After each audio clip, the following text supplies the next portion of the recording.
Good afternoon, everyone. Bisi here once again for another exciting episode of the Tech Tuesday. Forgive me the noise in the background there. Someone's using the loo, I believe.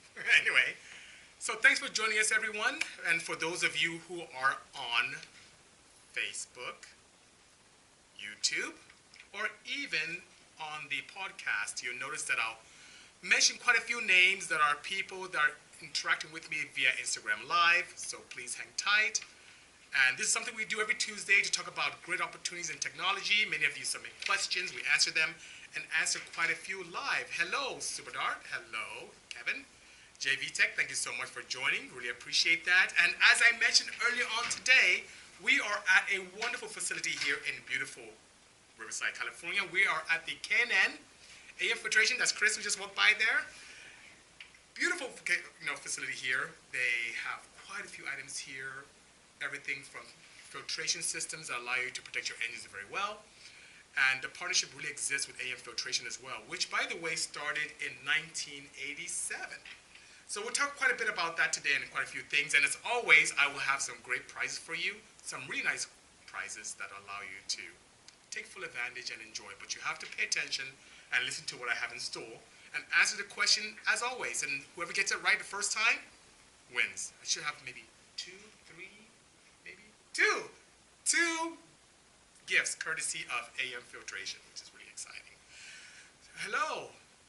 Oh, thank you so much. I really appreciate that. Hello, Alfie. Hello, Shell. Thanks for joining us this afternoon. Appreciate that. You are too kind, MDNA. I appreciate that. I had a great time filming that. And speaking of the van that we filmed with, Hot Wheels has a very exciting event coming up this Saturday. It's the Hot Wheels Legends Tour. And it will be held at their facility in El Segundo, California. Please feel free to come on by. And you know what's even more exciting? You have an opportunity, yes, you have an opportunity to have your vehicle featured as a Hot Wheels car, just like my van and the Civic Type R. So to be able to do that, you have to register. Today is the last day to do that. It's at hotwheels.com/legends. Register your car, bring it out, let the judges judge, and if you get chosen, your vehicle can be a Hot Wheels as well. Hello, Gorilla. Good seeing you. Thank you so much. Yes, very busy. Hello, Sam. Hopefully you can register as well and bring your car out, Sam, which is pretty exciting. So today, Ariana is at the office. She's holding the fort down. We have film crew setting up for a lot of filming for an exciting show coming up very soon. So she's making everything happen there today. I have Hetty with me. Say hi, Hetty. There she is. Okay, so Hetty's going to ask all the questions that many of you submitted, and we'll have an opportunity to answer them. And by all means, I'll also answer all the questions you have live. Hello, Dennis. Thanks for joining us. Andy, Low Life, Insta. I appreciate all of you joining me this afternoon. I'm so excited. Thank you so much, guys. And thanks as well to AEM Filtration, Engineer to Outperform, for giving us this great venue to have this great Tech Tuesday. Sam says hi, Hetty. Hi, Sam. Hello, AJ, all the way from the UK. Appreciate all the questions you submitted. Hello, Hot Wheels. Thank you so much. I just talked about your Legends Tour coming up very soon. Hello, my Low Life NYC. Things are great. Hello, GVN. Oh, I'll be more than happy to explore that with you. Productions, just send me an email at lab@bisimoto.com and we will make it happen. Oh, you like that suit? Yeah, that's pretty cool. I should put it on, maybe later on. So it's good. Thank you so much. Thank you. I look like a young superhero. Oh, and speaking of this, guys, let me know what you think of this shirt. This is another design that we have as well that I'd love to launch, but only if you want it. Hello, Angie. Thank you so much for joining us this afternoon. Hello, EK4. Okay, so without much ado, let's get to the questions and make this happen. So, Hetty, what question do we have first that we can talk about? Sure. So we have a question from Papa Huang. Papa Huang, good. He wanted to know, how do you determine spark plug gap on boosted motors? Okay.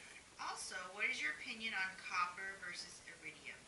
Okay, so Simon, I believe that's your name. Those are two great questions. You know, the one thing about a spark plug, it has a daunting task of having to ignite a mixture in a very adverse environment. High pressure, an environment that is not very conducive to ignition. So the ignition coil, many times with modern engines, there are individual coils per cylinder. Or if you have a distributed system, you have one large coil that does that and has to recharge in between each firing, which is very challenging. So many a time, you have this environment that's hard to ignite, and you need to be able to ignite it so you don't have misfires, so you can create power. When you ignite the mixture, you create heat. Heat does work on the piston. It is fantastic. So how I determine the spark plug gap is I typically default to the factory or OEM setting, but in high pressure, high boost environments, you tend to experience misfire, and I close the gap accordingly until that misfire goes away. If you close the gap too tight, you can find a mixture that doesn't burn very nicely, especially in low RPM settings. If it's too wide, you can experience misfire in high RPM and high boost applications as well. I have done everything from a 0.035 inch to as small as a 0.016 inch, especially with the higher boost, higher horsepower applications. I start off in 0.38, 0.35, and I close the gap little by little using 0.002 decrements until I get that misfire to go away at the boost setting that I experience. Another great way of doing that is to be able to use a coil with a higher output or more spark energy. You have companies like Denso and even AEM that has really high output up to even and greater than 132 millijoules of energy. So that being said, you can have great combustion and great efficiency as well. Now, the type of spark plug also plays a role. So Simon, you asked on your second question about iridium versus copper. Now, if you think about how a spark plug ignites and the kernel that forms at the electrode, if you have a large electrode, and most coppers are fairly large, that large size of electrode could impede the spark propagation. So that being said, I'm a huge advocate of very fine wire, ideally iridium, electrodes, because it doesn't impede that formation of the kernel and allows you to ignite very nicely and creates more power and a more complete burn. Now, something else that I find very appealing for iridiums, even though they're slightly more expensive than copper, is life. The copper ones tend to erode very easily. So you'll notice after some time, you'll see some erosion of that electrode. Is no longer rectangular in shape or cylindrical. It has more rounded edges. And that's not very good for performance because now your gap is increased and you introduce misfire. So what I have seen is, based upon my experience drag racing, you have opportunities where you can barely get one pass, 1/4 mile pass on a set of copper plugs, especially in high horsepower applications. But with iridiums, you have the opportunity to go a full season because the iridium is a much harder substance, and because of the nature of the iridium, you can have a finer wire which helps with spark propagation. So, net, what do I tend to experience? Smaller gaps in boost applications and much more longevity and efficiency with iridium wire plugs. So hope that answers your question properly, Simon, and hope that points you in the right direction. Adam Good 91, I see you're asking the best 4-cylinder Honda engine for reliable tuning and why. Most Honda engines are extremely reliable, but I've seen excellent efficiency with the F20C and F22C engines out of the S2000. The heads flow extremely well, the camshafts from factory are very efficient, and in natural aspirated applications, I have not seen a factory exhaust manifold that is as superior than that one from factory. So it's something that's very, very good. And for many years, with the F20C, Honda had the record for the highest horsepower for the displacement before Ferrari, with all their technology and resources, pushed them to the side. But nonetheless, it's a very efficient engine and one that continues to be extremely efficient even compared to what Honda produces today. Very excited about those engines. Okay, what other questions do we have, Eddie? Perfect. So Gary Hearn, Yes. he has a few questions. I'm going to start off with one. He asked, what angles are typically used when cutting 2-angle valve C? 2? Yes. Huh. Is this a method you utilize to help flow and efficiency in building your engine? Well, yes. To answer your last question first, there's a lot of power in valve jobs. So what you typically see is, well, for our applications, it's proprietary, and I'll give you this kind of hint. We have more than 3 angles, more of a 5-angle valve job on our high-performance engines, with more of a radius that exists towards the angles that exist away from the seat to help with low lift flow, which helps with power all across the board. So there's power in valve jobs, but what's very typical, I've seen everything from a standard 45 for the seat to a 60, and a little bit of a 70 or so in the deeper pockets of the valve seat.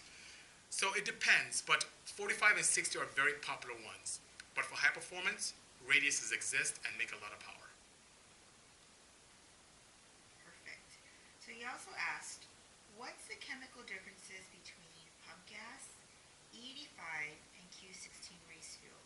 Is it just the amount of ethanol contained in each, or is there more to it? Well, that's a great question. And to really get into the deep scope of the chemical compositions of these fuels, it can take an entire session. So I'll give you a bit of a condensed version. What you typically see, especially here in California with 91 pump fuel, is what is commonly known as E10, which means it's a hydrocarbon-based fuel primarily from crude. Some of the lighter elements that exist in distillation of crude oil, we get the gasoline. But to help with efficiency and octane, 10% of ethanol is added. And most vehicles, I think all current vehicles can tolerate that without challenge. So you have that.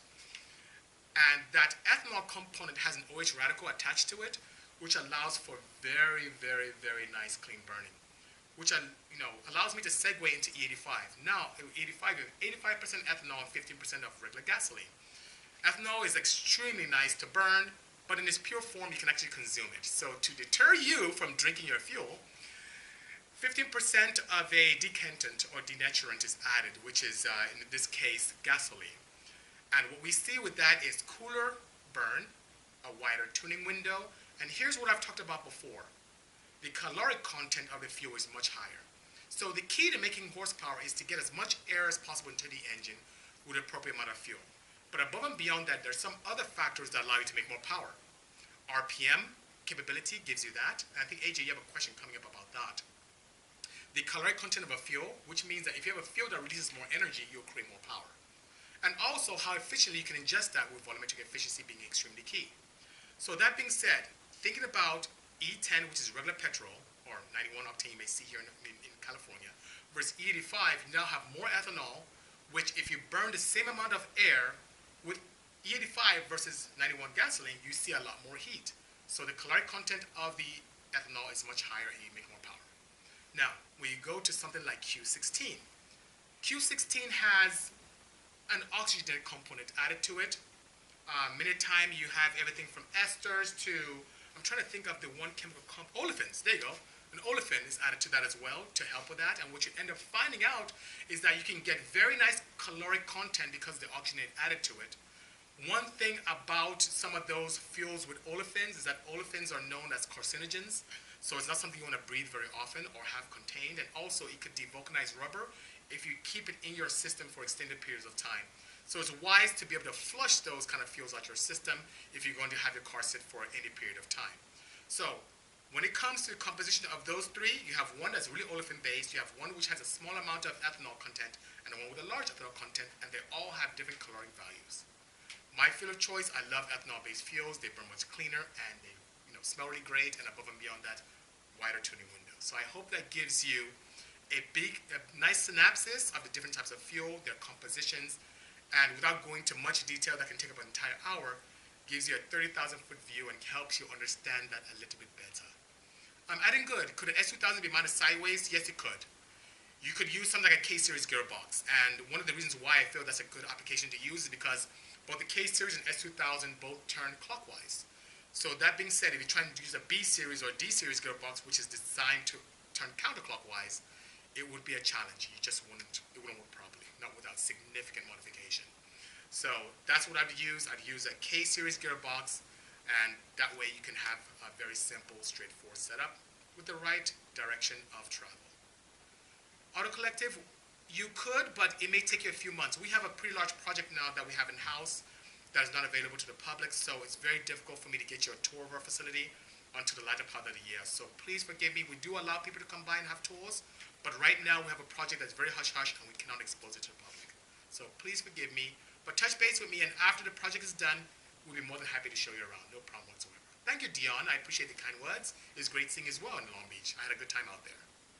Okay, what other questions do we have, Heidi? Sure. Gary also asked, Yes. this may be a tricky question. Okay. Because he said, when using nitrous systems back in your Honda days, Yes. did you prefer to use wet or dry systems? And what were your reasons for choosing either system? Okay, so I have not used nitrous in any of my projects. It's just not what I use. I ran years ago when I drag raced. I had to draw the NA class. But since I do a lot of tuning for a lot of consumers, especially race cars, we've done quite a bit of tuning with nitrous systems. I also did a vehicle for American Honda in 2012, which is a 2013 Accord. And we had a very short period of time to make power, so we went with a wet system. So I have had the opportunity to do both. whenever, and it's so weird he asked this question because we had a client who called in yesterday for something very similar.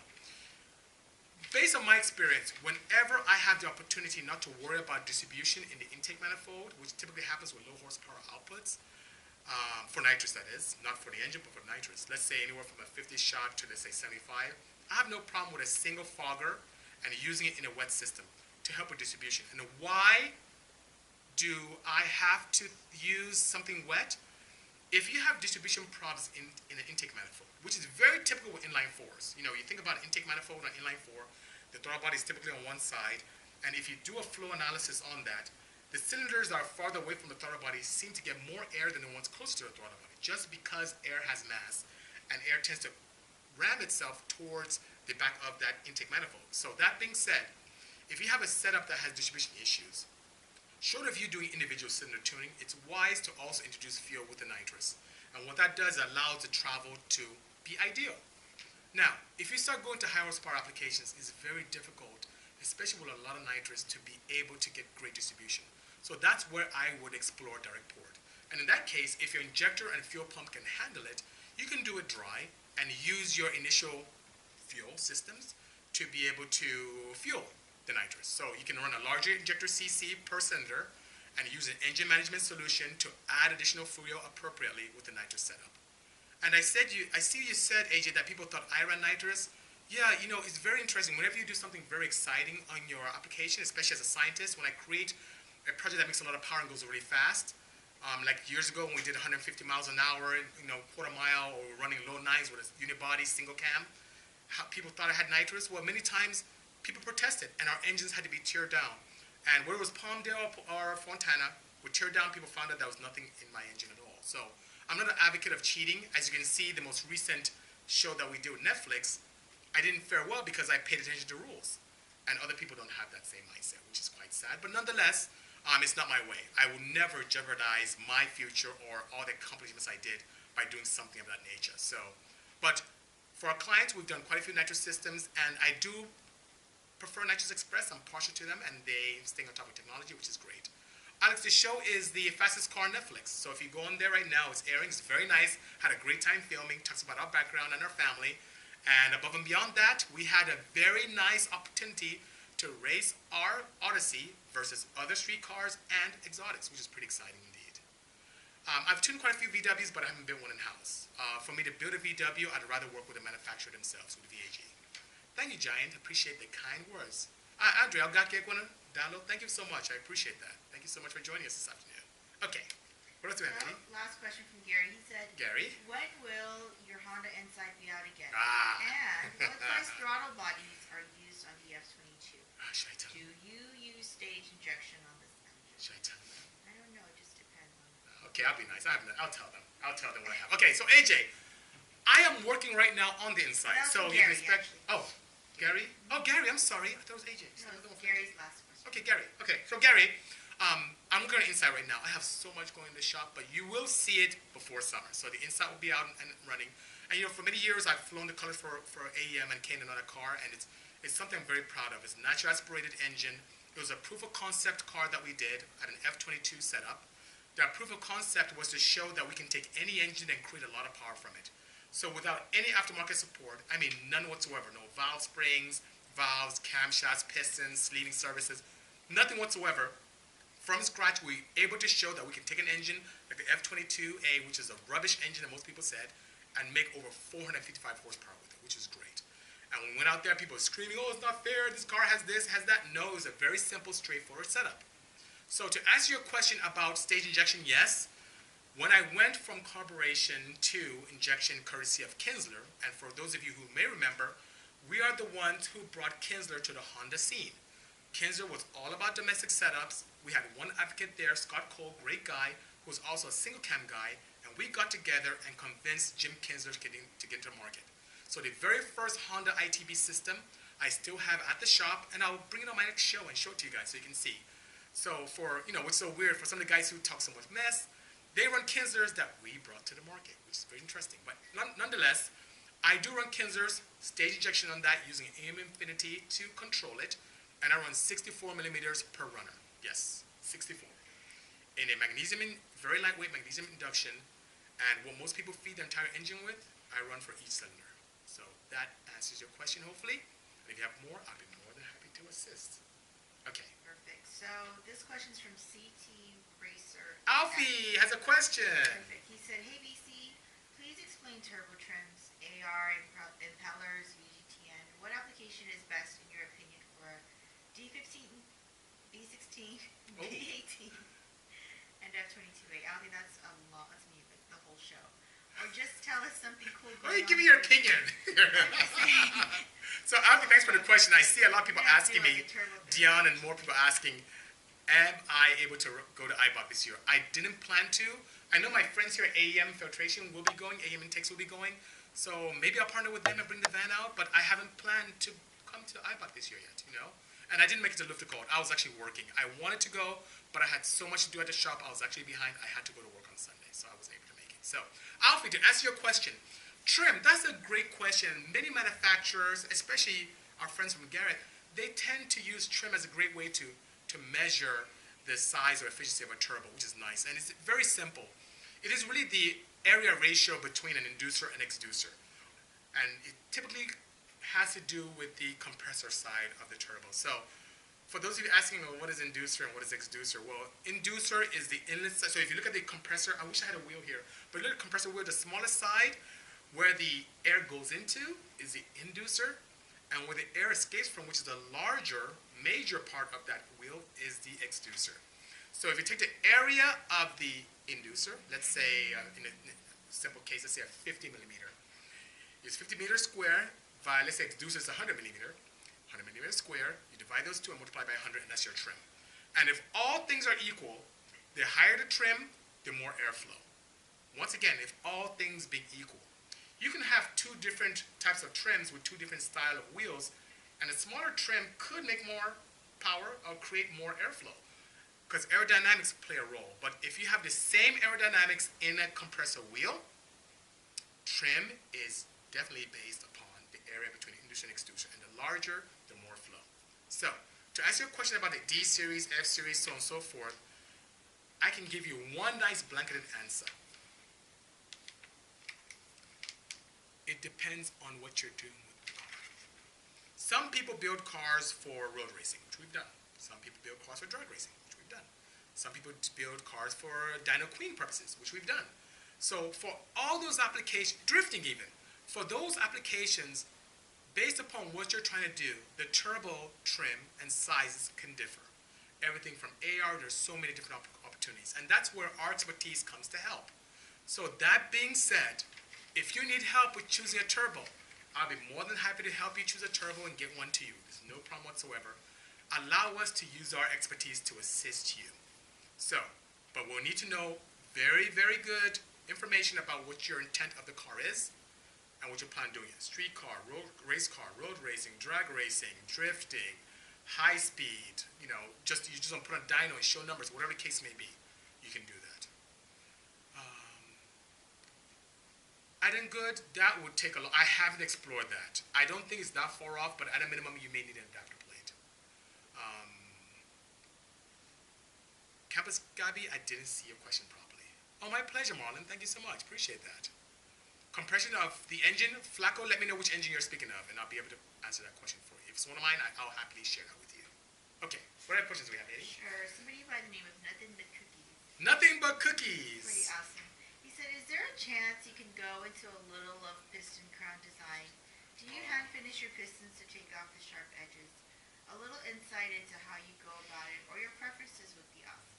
Okay, so when it comes to preferences, to answer your question about pistons, I like Trom. Trom Pistons is a company, has a cool German name, but the engineers are absolutely superb, and it's one of the few companies out there that when you give them the design, they make it exactly like that, if not even improve on it. So I am very anal when it comes to piston dome design, because there's a telltale sign when you run pistons with the color. If you see dark coloration on your pistons when your tune is ideal, you notice that those are regions of unburnt hydrocarbons, and you kind of want to play around with the shape there to more mimic the combustion chamber. If you see very light sections, if your tune is proper, that means proper tune, then the opposite is occurring.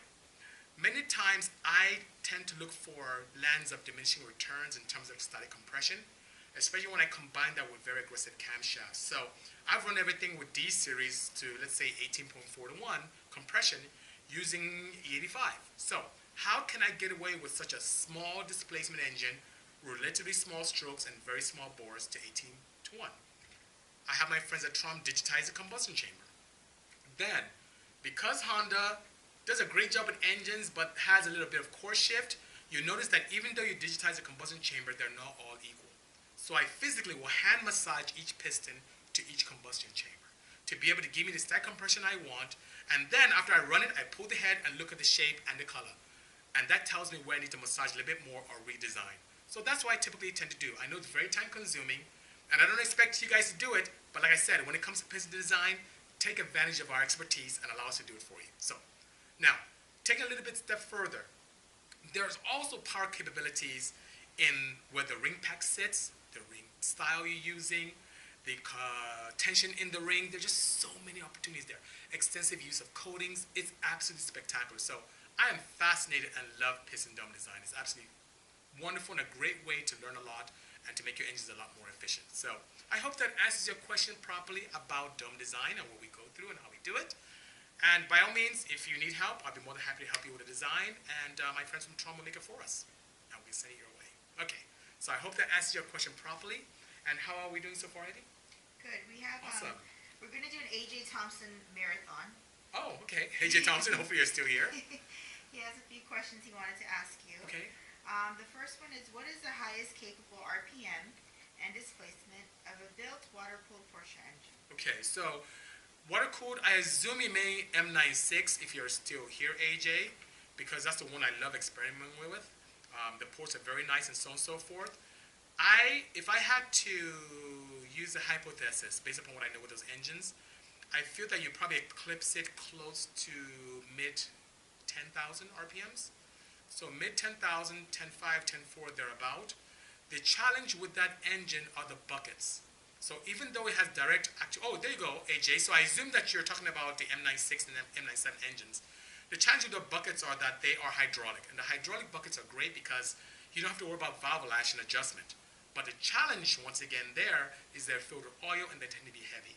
So if you go too high in RPM, what you tend to find is float comes in very quickly and your horsepower falls off very rapidly. So that being said, going to a hollow or a bucket that's not hydraulic, a standard bucket with shims, either shim under, which would be ideal, can allow you to have a lot more high RPM capability, which yield power as well.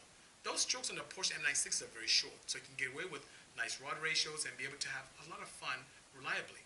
But the challenge are the buckets. So mid-10s, I feel the potential based on my calculations. What other questions do you have? It says, is there a genuine advantage and reason for OHV engines over OHC? Or is it simply prehistoric technology that still happens to be used to this day? Okay, so AJ is asking, I think some of them can hear you, but AJ is asking about overhead valve versus overhead cam. So one advantage I've seen with overhead valve is packaging. It allows you as a manufacturer of cars to have a hood line that's very low. So very important with some sports cars with their front engine or rear engine. And that's why it's very popular with some people who do some kit cars, or maybe even what Chevrolet does with the Corvettes, where a low hood line aero is very important because you get to put the camshaft in the middle of the engine, have push rods go out to the top of the heads, and then allow you to then actuate the valves accordingly. So very, very nice for packaging. Now, that also, you see a description I just gave, from the cam to the push rods, then to rockers, then to the valve. It's very cumbersome, not very efficient, and hence you lose some efficiency there. Also in high RPM applications, you have problems with the push rods bending. And when it comes to using lubricants, especially if you're not akin to using great lubricants like Purell, using low zinc lubricants, you can have a lot more wear in those push rods. So overhead cams have the capability of being more efficient because you have more of a direct actuation on the valve, which yields to more RPM, which can use to more power, and a lot more reliability. So on the reliability front, high performance front, overhead cam, definitely. Overhead valve when it comes to packaging. And sometimes you may see, for those of you who are Honda heads, the Prelude is a very good example of an overhead cam setup where valve angles were compromised to be able to fit it under the bay. Well, when you go to really crazy high horsepower, you kind of get limited with valve lift and so on and so forth. So there are pros and cons, but at least us, we all as enthusiasts have access to all that different technology, which is pretty good. Oh, greetings, Mohammed. Thanks for joining us. Appreciate that. Ikenna, you missed quite a bit, but you know what? Later on, I'll have this up for 24 hours here on Instagram Live, and then later on as well, you can be able to listen to this via iTunes with the Bisimoto podcast, and also on Anchor. So that being said, you'll be able to hear it there as well. So you are still good. You can still catch some of the great things that we discussed earlier on today. Perfect. So AJ said, how does the Golf R engine compare to any other inline four-cylinder engine you've come across in terms of reliable horsepower capability, head flow, specific shortcomings, and other features? Okay, so the Golf R I like very much because one, it's a global platform. So if you create a product for it, globally is very, very similar. Also in Europe, they gave the capability for us tuners, which we love so much, to have the access to not only direct injection, but also port.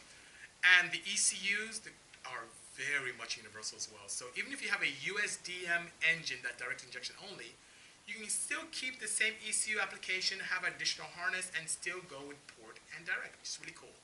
But one of the things I like so much, despite the slight weight disadvantage, are the iron blocks. You don't have to worry about sleeving. They're very robust. You can push them to 700 horsepower without any qualm. Now, when it comes to head flow, you know what we do with Honda K-Series. You know what happens with S2000 heads. You know what happens with M96, M97 heads. Those flow very nicely and flow a lot more than what we've seen with the Euro R. But I love the power potential of the Euro R. Pistons and rods, valve train, you're good to go. You can make 700 horsepower, no problem. It's really nice. So there are many advantages there, some disadvantages, but I like that engine set up very nicely and love the fact it's a global platform as well. Perfect. Last question from AJ. I don't know if we should share this information with him or not, but we'll see. He says, thanks to much improved technology, how much of a power gain would you expect to see over the 455 horsepower stitch when you first put it together? And what changes or upgrades have you done or would like to do since building it over a decade ago? Well, that's a great question. You know, AJ, the first time I built that F22A engine, it made 297 to the wheels. The first time I built it, just take my D-series technology and transferring over. And the head has been the same. The pistons have been relatively the same. The displacement has been the same. So what has been the biggest changes? Exhaust and induction. And those alone, and when I say induction, that has to do with camshaft dynamics and so on and so forth. So induction and exhaust system changes have made the most advantage for me. There's one thing I haven't explored, which I notice most drag racers do nowadays. I'm still running ethanol fuels. There's a lot of power in some very unique, high caloric content methanol fuels out there. So when I switch over to those fuels, you can expect to see a very nice jump in power in that car. So stay tuned. This should be an exciting season when I get that car out there going. We should have a whole lot of fun. Didn't you switch over oils too? Yeah, I did. Before that? Yes, I did. So Eddie's reminding me that even with the oils, I did. Yeah, I did improve oils, and I believe that it was maybe at 7,200 RPMs, we gained 12 wheel. We're just switching over to a more ideal synthetic oil, which was pure. So she makes a good point, and still staying with 5W30 as well. Your B series, Forbank is asking, ECT is becoming high due to being close to the manifold and turbine. Would it be more efficient to run a radiator up front facing down in the engine bay or in the trunk? Well, it depends. There's so many things that could be causing high coolant temperatures. One thing I'll ask is how efficient is your cooling system in terms of mass flow rate? Many times I've noticed, especially with engines that are designed for natural aspiration, when converting to turbocharging, you do have to modify to some extent your, I would say, what's a good term for that? I would say your thermostat system.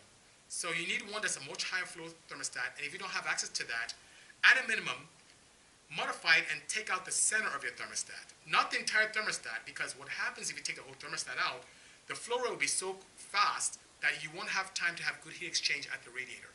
But if you leave the disc in and just take the center out, you can increase flow and most likely have a more efficient system. And I've done this on many, many setups. So that being said, hopefully that can help you. Try that out and then keep us posted on what success or lack thereof you had. Thank you, AJ. Appreciate it. Thank you, God of Nothing. Thank you, Piral. Thank you, Frank. Awesome. So now we'll move to the next question from Mr. Think Tank LLC. The question was regarding a Cayman, 2014 Cayman. Okay. You said, I would like to have a bespoke kit made. Would you recommend doing an S, larger motor swap, or is turbocharging the base an okay starting point? It depends. One thing I have concern about the 2014 that you have is tuning solutions, because most of the clients of ours that come for off-road applications for turbocharging tend to have port injection setups which are very easy. There are plug-and-play solutions out there, there are flashes out there that are very efficient, and it can allow for a very easy, straightforward turbo kit. The challenge you may have are the limitations of your fuel system. So that being said, if having the need for high horsepower is not there, an S-swap will be straightforward. You can keep it emissions friendly, especially if you drive on the street. That's not a challenge. If you're like myself and you really have this need for nice horsepower, then you can go bad with turbocharging. But I would definitely look into an engine management solution that can help you, because I personally don't have access to one. So that being said, by all means, explore that, but turbocharging would be a nice way to go. It allows you to also tailor your application to the kind of horsepower needs you want. If you want something where you're making 380, if you want 400, 500, if you want the capability of 700 later on, you can design or have your system designed to be able to do that very nicely. Thank you so much, Fabian. Appreciate that. Appreciate that very much. He was also asking if he does do turbocharging, do you recommend liquid to air, air to air? I would recommend liquid to air. So we've had the opportunity to play around with both air to air heat exchangers and liquid to air, and by far, liquid to air is very efficient. Even the Bisimoto Boxman now, you'll be pleased to know that no matter where I race, no matter how much boost I throw at it, I am never above ambient. While with the air to air, after a few track laps, I tend to see some heat exchange, and I know that heat exchange deficiencies, and I know that has to do with the location, because heat gets rejected from the radiators up front, heat gets rejected from the exhaust system. After a while, it tends to take a while to cool down, so it's not as ideal. But I play with both work, but I'm a huge advocate of liquid to air, definitely. And our friends from Turbonetics and Precision have great efficient kits that can allow you to do that. So I hope that answers your question properly as well. Perfect. And the last question is, people are asking, where can you purchase the Purell lubricants? We've seen that you endorse the product.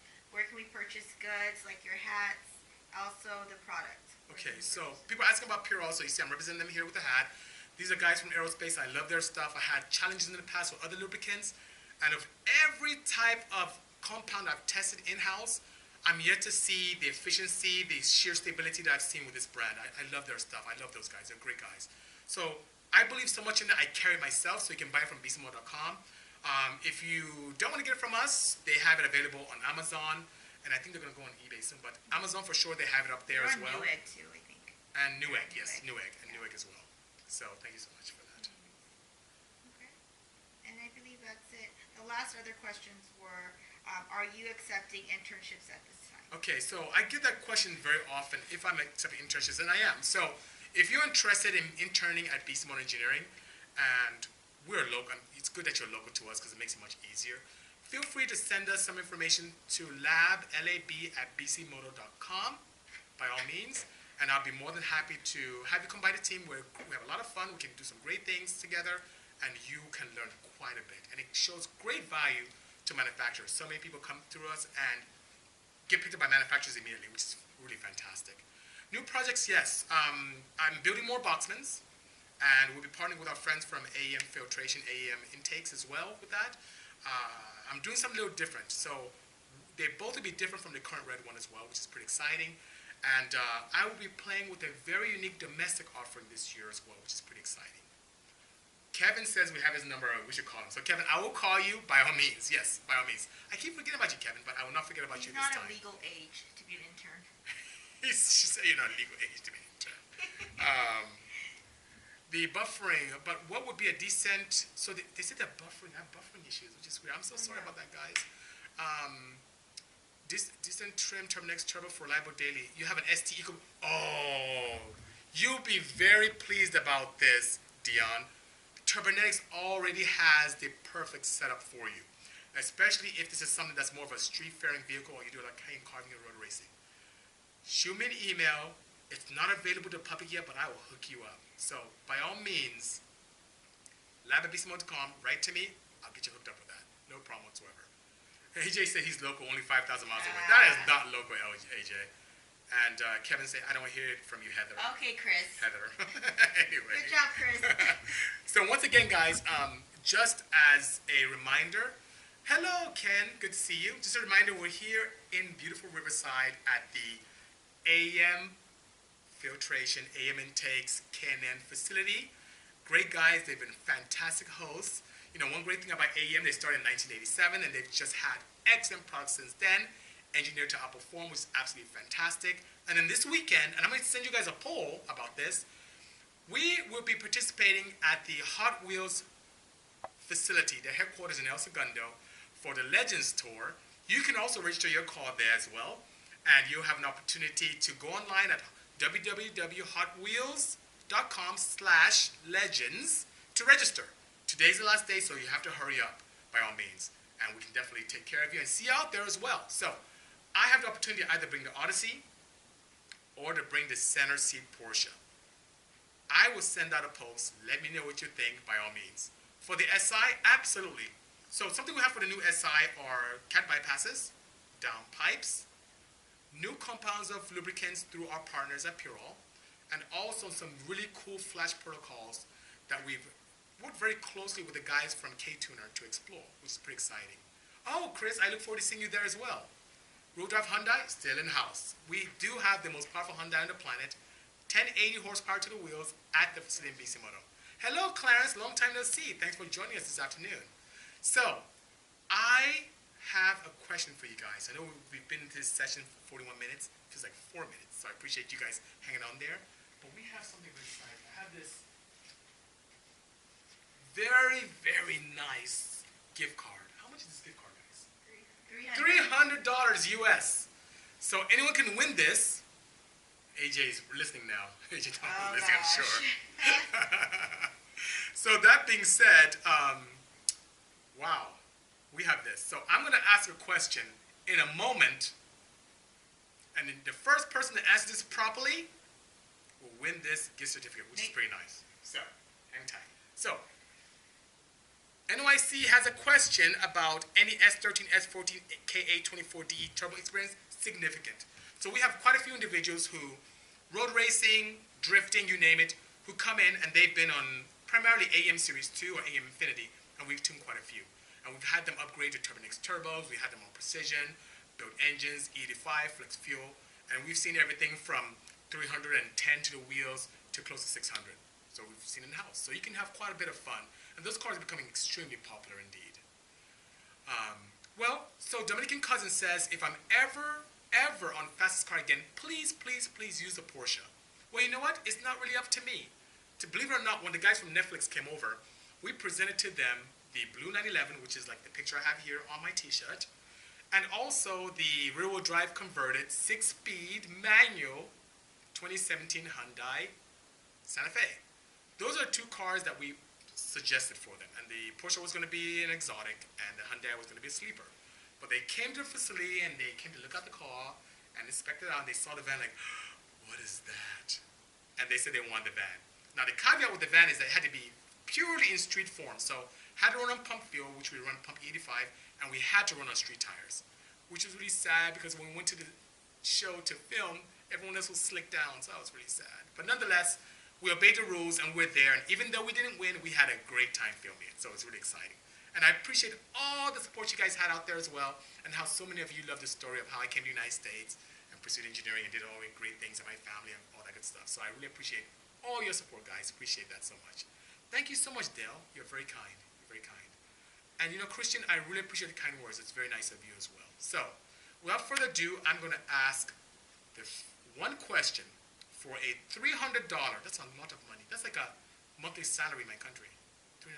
You could get a gift certificate. You can get anything from the Federation. I have a question. Yeah. So Chris has a question. Should I text it? I'm scared. I'm scared. No, you can ask right here. You can ask right here. No, I figured since you're here, I might as well ask you. He should come so you guys can see who this is. Yeah, just come, Chris. Come on. Okay. So here's Chris. He's a good friend of mine. I'm just saying that. I don't even know this guy. But anyway, okay. So Chris, what's your question? So can you talk a bit about the the good old days of tuning Oh my.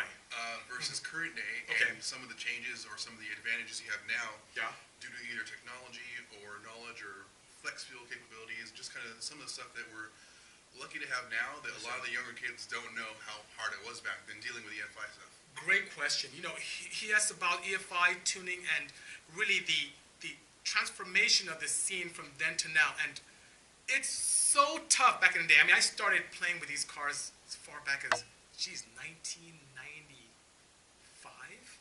And at the time, there was no engine management solutions. The guys from AEM, and that's why John Concialdi, he's my mentor, and he's the founder of AEM, great guy. He did the first plug-and-play. So all the stuff all of you take for granted now didn't exist back in the day. I was carbureted, so to get any kind of airflow into my engine at the time, into my CRX, I had to take out the intake manifold, that is injection, put in dual side draft Makunis, play with mechanical jets, and you had to physically open the top of the carburetor, take out these tubes, physically change jets, put them back in, then try and find a dyno. You know how hard it was to dyno then? It was horrible. You couldn't go on a dyno and do a sweep. There were these steady state brake dynos that existed that you'd have to strap your car to a roller, drive it up on this old school dyno, look at a needle that comes up to point out a horsepower, and then write it down on an Excel-based printout spreadsheet. It was horrible. So that being said, that's all we knew then, and it was exciting. But you know, here's one thing I can tell you. The fact that I perfected tuning on carburation, the fact that I understood jets, also that when you stab the throttle, air then travels quickly, and you need to use a pump nozzle to inject fuel to catch up with it so you don't stagnate or bog or hesitate. That allowed me to be a better fuel injection tuner. So you fast forward to today, and we have an opportunity where you can have fuel injection, and I understand it much better. I understand what Excel fuel does. It's like a pump nozzle. I understand the importance of being able to jet or give fuel for different RPMs for different efficiencies. There's so many good opportunities there that didn't exist before that exist now. Now, above and beyond that software, we had DOS, for those of you who are maybe old school. We had DOS-based systems to tune, which are very cumbersome with absolutely no resolution right now. So to fast forward today to have access to items like the AEM Infinity, we have VE tuning where you can put your whole table to 100 VE, do a sweep, and then ECU tells you via the software what you should do for each RPM. It's night and day. Knock, something that's so simple, but we didn't have, she's saying, oh God, because we had classes about that. But knock is something we had no idea. We had to listen to, we have headphones on our head with a tube going to the engine, and we hear, oh, it's knocking, let off, But nowadays, you have digital microphones that exist in your engines, very efficient ones with very nice frequencies that can dictate what's noise and what's knock, and you can draw a knock curve to allow you to add fuel and retard timing automatically per cylinder. Oh my God, we never had any of that. So that's why cars are much faster. That's why they last much longer, and that's why people are enjoying their cars more now than ever. That's a great question, but so much has changed from the days of mechanically changing stuff with $50,000 turbo kits to nowadays you can put a turbo kit together for a few thousand, and you have access to engine management solutions that even the end user can play with, which is very fantastic. So thank you for that question. Now I delayed your. Oh, no worries. So let's ask And, the question. Yes. People are anxious. People ask, they want the question? Here's a question. Okay, so that being said, stethoscope, he's absolutely correct. So, question I have for the $300 gift certificate. I should just put this in my pocket. No, okay. So, here's the question, guys. What year did AEM come to exist? Talking about AEM filtration. I said it 2-3 times in this interaction with you today. What year? AJ says he's won the cap. He's already good. The first one to answer this will win. Yes? Oh, yeah, that's pretty good. Not quite Corey. Nope. Fabian got it. Fabian Quiseta. It's not 187, not 1996, it's 1987. So, what? Fabian, congratulations. This is yours. Kindly write to us at sales@bisimoto.com, and we'll mail this out to you. Okay? So, thank you so much for that. Sales@bisimoto.com, Fabian. Congratulations. Well done. Super Ducard, I know, it's too late. I'm sorry. Everyone's saying like 85, 83. One guy said 187. Yeah. So yeah, it's all guys. Well, Yeah, we can Fabian also- everyone. Okay. So I have one more. See, Hetty's hooking you guys up. This is a pretty dope hat. Okay. So for this AEM hat, which 950 snapback. Oh, old school. Very nice. Okay.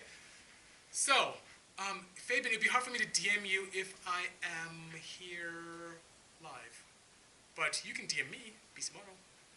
But it'd be easier with email. Okay, so nonetheless, because Fabian, the reason why I say email is because I get lots of DMs a day, so it'd be kind of hard for me to see that, but try. Okay, so for this one, for this AEM hat opportunity, let's see. Yes, well done. Absolutely, AJ. Well done. Okay, so for this hat, I need to think of a good question. You know, I'll reward the guys who came a little bit later and those who, Ken wants a pure hat. Maybe I'll do something here. Okay, so what brand carburetor did I have on my vehicle? You know, Chris had a great question about tuning from then to now, but my 88 CRX, what brand carburetor, which I bought from AEM by the way, did I have on my CRX? I mentioned it once. Let's see who paid attention. What brand carburetor did I have on that? I already said bring her hat. No, Hetty, it wasn't a Puro carburetor, no. It wasn't Demon, nope. Let's see, Gary. Weber, good try, Jeremiah, go back. It wasn't Ariana, no. Not Bisimoto. Bisimoto doesn't make carburetors. Keep trying. So let's close. R. Kim. R. Rikim, 18, got it. Mikuni, yes. At Mikuni, PHH 40s on mine. Very, very good. So, once again, not Edelbrock, guys. Rakim already got it Mikuni. So, our KM, please send me an email via sales@bisimo.com and we will send out to you this beautiful, beautiful hat. So thanks. Not Mikuni, no. That's not how you spell Mikuni. Not spider. Hello, Papa Cam. Yes, well done, RKM. I see that. Yes, very good. No, it doesn't start with an H, not a Holly. Kinzer. No. Not Kinsler, no. Okay, so guys, thank you so much. We've spent a lovely 53 minutes together. Yeah, 1989. Yeah. So late. Yeah, anyway, so guys, thank you so much for the interaction and AEM filtration induction. Kenan, thank you so much for this wonderful reception here. And guys, let me know if you like the t-shirt. Let me know if there's anything we can improve. Your feedback is very, very important to us. Thank you so much for the interaction. I see there are 60 of you still on here. I appreciate that. Thank you so much. Stay tuned, and I will see you soon. Have a great one, guys. Take care. Cheers.